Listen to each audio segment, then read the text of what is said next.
Hello दोस्तों, कैसे हैं आप सब लोग। आशा करती हूँ अच्छे होंगे। हमारी आज की कहानी का नाम है सामान। गोमती जी बुला लिया है आज कूलर वाले को, वो कर जाएगा। रमेश जी बोले, चलो सही हुआ, बहुत दिन हो गए थे, कल बच्चे आते तो परेशान होते। हमारे कमरे का भी कूलर हाल में लगा देंगे। क्यों, अब की बार पलक भी आ रही। गोमती जी बोली, फिर हम लोग क्या करेंगे, बिना कूलर तुम कैसे रहोगी। रमेश जी बोले, जी कुछ दिनों की बात है, हम छत पर सो जाएंगे। साल में कुछ दिनों के लिए ही तो आते हैं।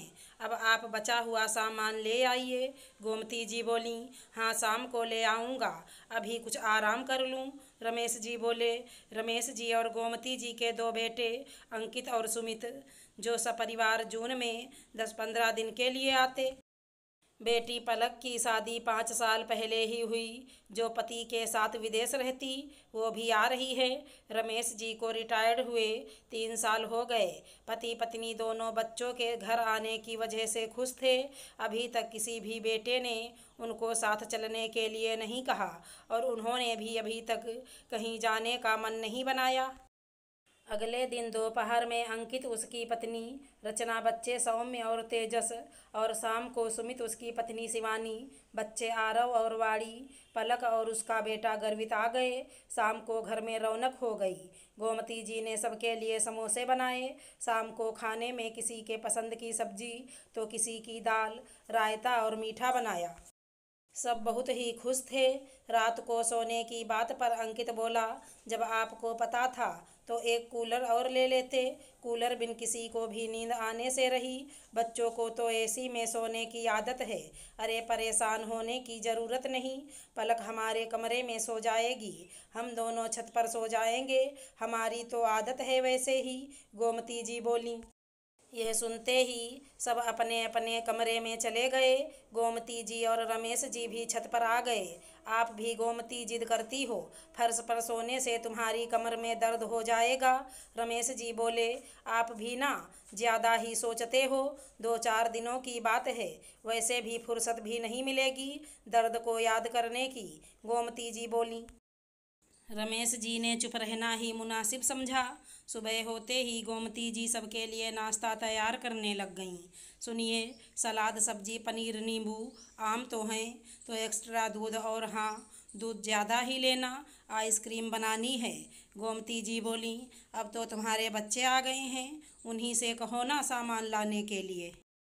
सिर्फ तुम्हें मैं बूढ़ा ही दिखता हूँ परेशान करने के लिए। रमेश जी अखबार पढ़ते हुए बोले, वे यहाँ आराम करने आए हैं, तुम भी ना कैसी बातें करते हो, कितनी देर लगेगी सामान लाने में। गोमती जी गुस्सा होते हुए बोली, ठीक है, अब तुम चाहती हो तो जाना ही पड़ेगा, कहकर रमेश जी चले गए। सभी नाश्ता चाय से फ्री हुए। इतने में रमेश जी सामान लेकर घर आए। गोमती जी निकाल कर जमाने लगी, अरे पापा जी, आप ब्रेड नहीं लाए, बच्चे दिन में मांगेंगे तो। रचना बोली, और हाँ सारे सॉस मोनीज पास्ता भी ले आना पापा जी। शिवानी बोली, ठीक है कल ले आऊँगा। रमेश जी बोले, पापा बुरा मत मानना, आप जो आम लाए हैं ये तो अभी पलटन ख़त्म कर देगी, थोड़े ज़्यादा लाने चाहिए थे।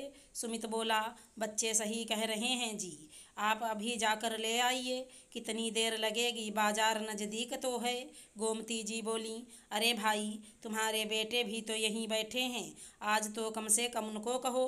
रमेश जी बोले, पापा 2-4 दिन ही तो मिलते हैं आराम करने के लिए, और आप यहाँ पर भी काम के लिए कह रहे हैं, आप क्या करेंगे, आप ले आइए, आपका भी टाइम पास हो जाएगा।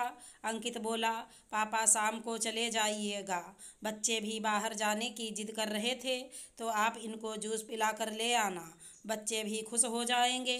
पलक बोली, ठीक है, कहकर रमेश जी अपने कमरे में आ गए। गोमती जी दोपहर की खाने की तैयारी में लग गईं, क्योंकि बहू ने कहा कि उनका बनाया हुआ खाना बहुत स्वादिष्ट होता है। खाना बनाने के बाद वो कमरे में आईं, चलिए जी खाना तैयार है, मुझे समझ नहीं आ रहा ऐसा कौन सा काम और समारोह चल रहा है। जो तुम 36 प्रकार के व्यंजन बना रही हो दोनों समय। रमेश जी बोले, अजी बच्चे 2-4 दिन आते हैं, इस बहाने बना लेंगे। वहाँ ना तो इनको समय मिलता है, ना स्वादिष्ट खाना। गोमती जी बोली, और तुम्हारी डिमांड बजट बिगाड़ रही है, उसका क्या? मैं रिटायर्ड आदमी हूँ, कोई पेड़ पर पैसा नहीं लगा। समझना चाहिए तुम्हारे बच्चों को। अपनी बीवियों के सामने ऐसी फरमाइश रख रहे हैं।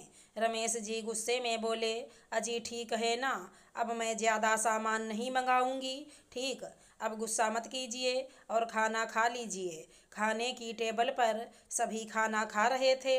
इतने में रचना बोली, माँ जी ये कैरी का अचार तो बहुत ही स्वादिष्ट है। हमारे वहाँ तो कहाँ ताज़ी कैरी मिलती है और ना ऐसा अचार बनता है। ऐसा करिएगा, मेरे लिए 2 किलो का अचार डाल दीजिएगा और 1 किलो लेसुए का। आपके बेटे को बहुत पसंद है। फिर तो माँ जी हमारे लिए भी डाल दीजिए। हमारे पास समय कहाँ है ये सब करने का। यहाँ है तो कुछ तो फ़ायदा होना चाहिए ना। शिवानी हंसते हुए बोली, सही कहा भाभी आपने। माँ आपके जमाई को भी आपके हाथ का अचार बहुत पसंद है, उनके लिए भी थोड़ा बहुत बना देना। पलक बोली, हाँ हाँ क्यों नहीं बेटा, कल सुबह तुम लोग उठकर सब्जी मंडी चले जाना तो तुम्हें अचार की कैरी और लेसुए मिल जाएंगे। साथ ही तुम्हें मैं सारे सामान की लिस्ट दे दूंगी। गोमती जी बोली, माँ अब हमें क्या पता अचार की कैरी कैसी होती हैं, ये तो आप और पिताजी ही जाने। और सामान की लिस्ट तो मैं दे आऊँगा। कल हमने पास ही के जगह पर घूमने का प्लान बनाया है, तब आप पीछे से डाल देना। बच्चे परेशान नहीं करेंगे, हम रात तक लौट आएंगे। अंकित बोला। रमेश जी अपनी पत्नी की ओर देखें तो गोमती जी रसोई में चली गईं। रात को सोने के लिए रमेश जी और गोमती जी छत पर पहुँचे। बच्चों के आने के बाद पूरे दिन कुछ ना कुछ बनाने में लगी रहती हो। पैर सूज गए हैं तुम्हारे, ऊपर से तुम्हारी कमर में दर्द रहता होगा। मैं आंवला लाया हूँ, तुम मुझे कह नहीं रही हो, लेकिन तुम ही बताओ। एक भी बच्चे ने कहा कि माँ तुम ऊपर क्यों सो रही हो, ना ही कल घूमने के प्रोग्राम के लिए तुम्हें कहा। तुम तो यहाँ अचार डालो अपने बच्चों के लिए। रमेश जी बोले, देखिए आज हम इस घर में रह रहे हैं तो ये हमसे मिलने आते हैं, तो हमें सुविधा का ध्यान रखना होगा। कल जब हम इनके वहाँ रहने जाएंगे तो ये भी हमारी रखेंगे। गोमती जी बोली, गोमती तुम बहुत भोली हो। आज मुझे रिटायर हुए 3 साल हो गए, तुम्हारे दोनों बेटे ने एक बार भी ये नहीं कहा कि मम्मी पापा क्या आप हमारे साथ चलोगे, और तुम यह उम्मीद लगाकर बैठी हो कि वो तुम्हें वहाँ सुविधा देंगे। जो आज हमारे घर में आकर 2 रुपये खर्च नहीं कर रहे, वो तुम्हारे लिए क्या खर्च करेंगे। अभी तुम उनके जाने पर सबको उपहार देने को करोगी। क्या तुम्हारे बेटे बहू तुम्हारे लिए कुछ लाए?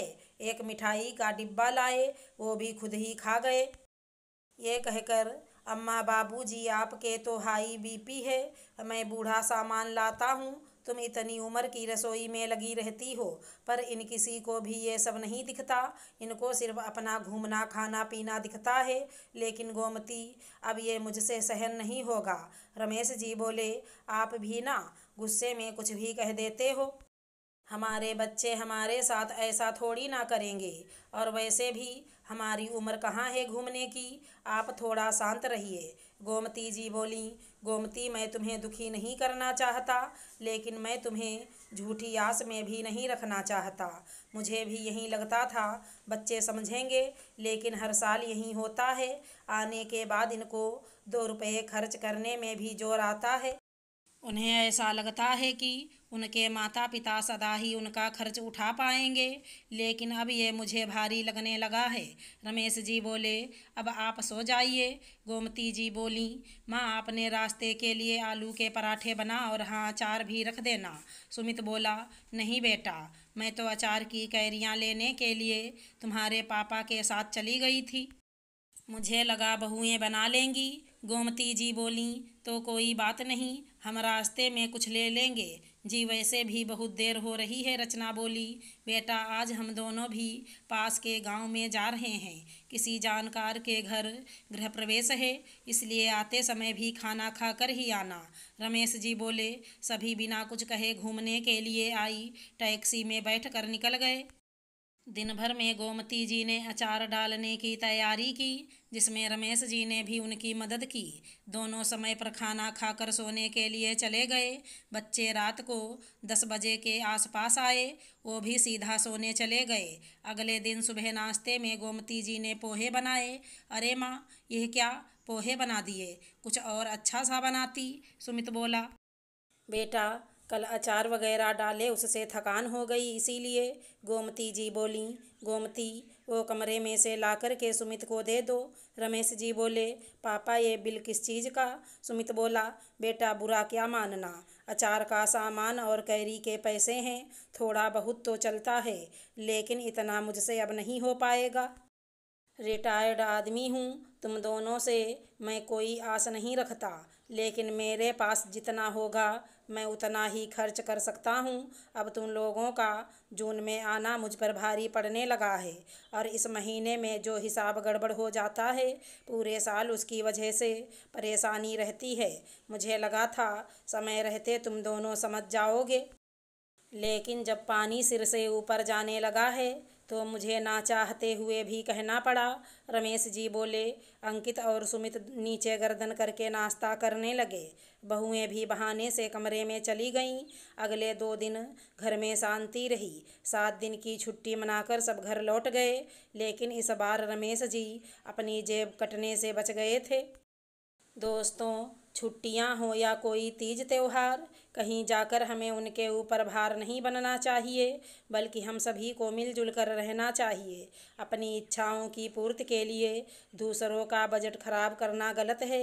मेहमान बनकर उन पर बोझ ना बने, बल्कि परिवार के सदस्य बनकर उनका सहयोग करें। अगर हमारी कहानी पसंद आई हो तो चैनल को लाइक शेयर सब्सक्राइब करें। राधे राधे दोस्तों।